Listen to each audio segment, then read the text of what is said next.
after you get that ticket ready, my phone, for the next person that's going to be coming.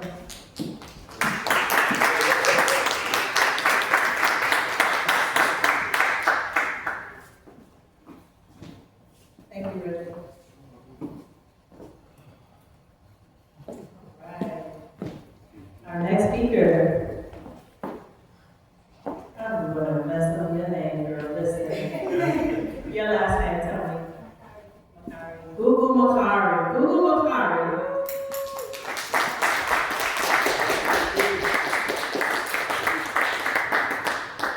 She's a South African-born entrepreneur, global activist, and multi-award-winning community leader with a background spanning business, health, and skincare. We got a lot of health people here tonight. Fashion marketing and project management. She's also a qualified peer educator and talented cook, with her menu featured on the Wood Spoon app.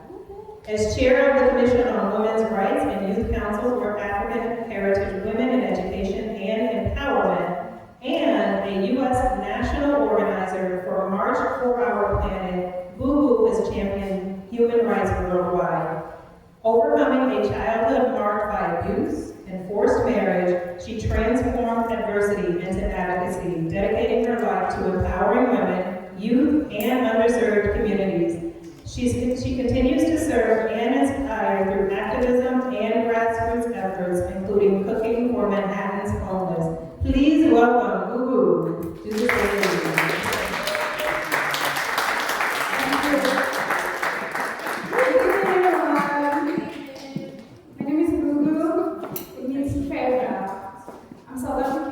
So proudly African. And I moved to New York 2018, so I've been here around 7 years, pretty much here. I'm going to share a story with you about my life, basically, you know. It's a story of domestic violence, it's a story of forgiveness, healing. It's just the tip of an iceberg from what my story, pretty much my life story, you know. So this is just a little part of what I went through.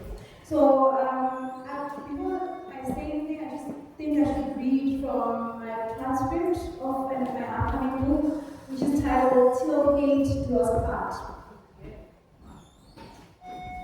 So I'm gonna read. Okay, till hate do us part. Story of survival, healing, and forgiveness.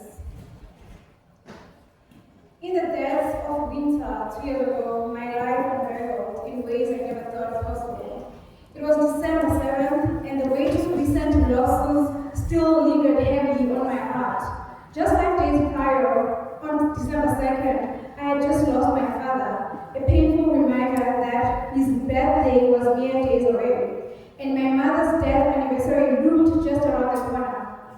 The grief was suffocating, but it paled in comparison to the physical pain I would soon endure. As I watched my father's burial via WhatsApp video call, courtesy of my sister's kindness, my own fingers throbbed with a different kind of pain. The injuries were a harsh reminder of the domestic violence I had suffered at the hands of the man I was married to.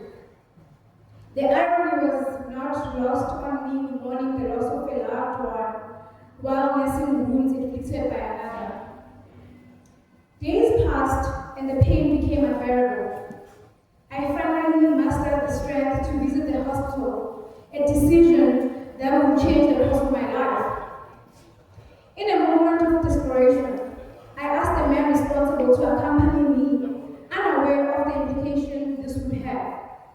The hospital became a turning point, not just for my physical health, but for my journey towards healing. In the doctor's office, a simple question, "What happened?" became a moment of truth. I glanced at the man beside me and uttered words that would alter everything. "Tell her you did it." The doctor's reaction was swift. The man was asked to step out, leaving me to share the untold story of our relationship. Without intending to, I opened up about the trauma, the pain, and the struggle. The doctor's expression shifted from concern to understanding.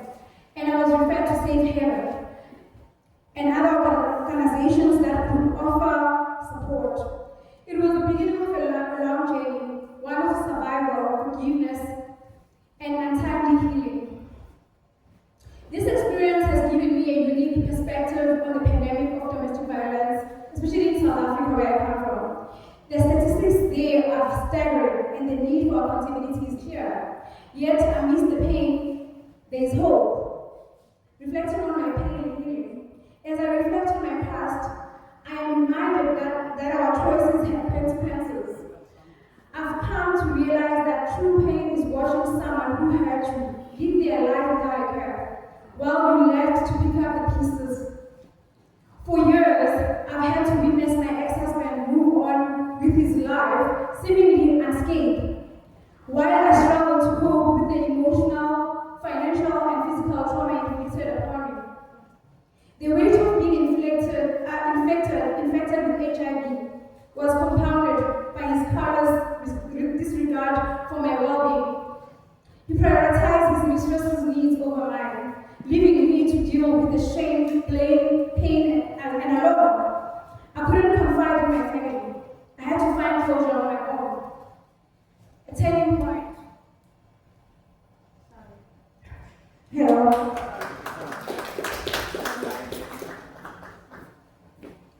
15 years later, he apologized, but it was too little, too late.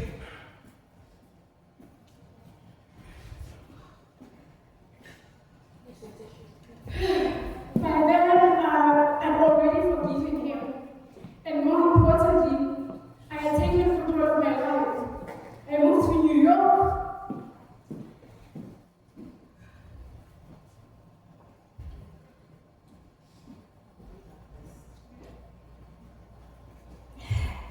Seeking a better life and the best medical care to manage my condition. It was a now, a new beginning, one that allowed me to heal and move forward. I remember the day after Valentine's Day, a painful incident changed everything. With a mix of emotions, I watched as the man who had me again being detained. Before he left, I asked that he's not cut. Our parting words were bittersweet, to take care and see you later. But deep down, I knew our relationship was over. In that moment, I realized I'd been holding on regret, but now it's time to let go. Life is unpredictable, and we reap what we sow. Being strong doesn't require perfection. It's about embracing change and growth. This experience taught me a valuable lesson that I deserve better. Moving forward, as I heal, I'm learning to release everything that doesn't serve me positively. I've come to understand that choosing myself is essential. It's a lesson I should have learned sooner, but better late than never. Reflecting on my past relationships, looking back, I realized I've attracted similar partners twice. Both relationships were toxic, and I deserve better. I'm still trying to understand why men think it's okay to use violence to solve problems. The damage these men did to me, physically and emotionally hurts. And I'm working to overcome it. A promise to myself. I've made a promise to prioritize my well-being and avoid situations that bring me pain. I'm ready to heal and move forward, leaving the past behind. My story is one of resilience, a testament to the human spirit's capacity to overcome even the darkest of times.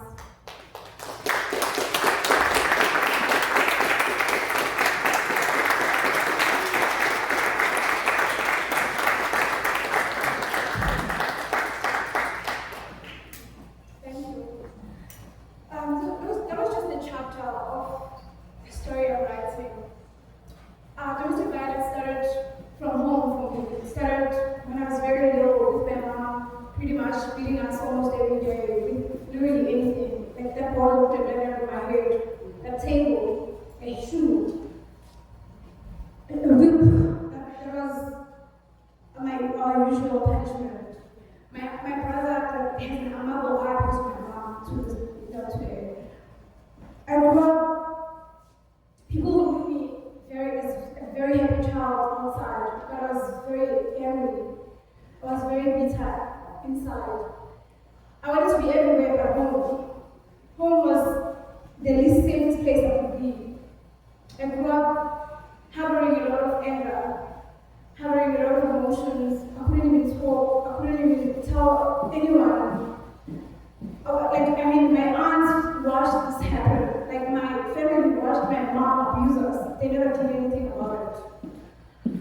So it was normal for us to go through violence. I mean, I accepted violence from men because it was familiar.